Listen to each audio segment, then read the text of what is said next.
बदलापूर शहरामध्ये उघडकीला आलेल्या स्त्रीविष तस्करीच्या धक्कादायक प्रकारामुळे संपूर्ण महाराष्ट्र हादरला।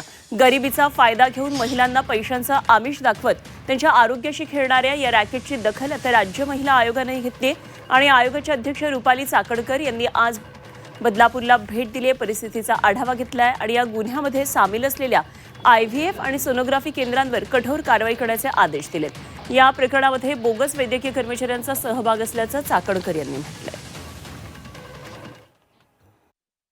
मुळातच नाशिकमध्ये असलेला मालती IVF सेंटर जे नाशिकला परमिशन मिळालं ते ठाण्यामध्ये सुरू केलं गेलं आणि त्याच्या थ्रू अशा पद्धतीचा हा सगळा अवैध धंदा या लोकांच्या माध्यमातून केला जात होता। त्याच्यामुळे आता ठाणे पोलिसांना सुद्धा या संदर्भातली माहिती देऊ याच्यामध्ये अजून कोणी कोणी सहभागी आहे, कारण की सुरुवातीला पहिल्यांदा येणारी जी महिला आहे ती परत तिची आयडेंटिटी चेंज करून हे सगळं करत होती। त्याच्यामुळे आधार कार्ड चेंज करणं, वेगवेगळ्या पद्धतीचं आधार कार्ड बनवणं, आयडेंटिटी चेंज करणं, त्याच्यानंतर तो प्रवास करणं आणि प्रवास केवळ बदलापूरचा नाही तर महाराष्ट्रातल्या वेगवेगळ्या ठिकाणी इतर राज्यांमध्ये जात तो प्रवास करणं, त्याच्यामुळे हे फार मोठे रॅकेट याच्यामध्ये आहे।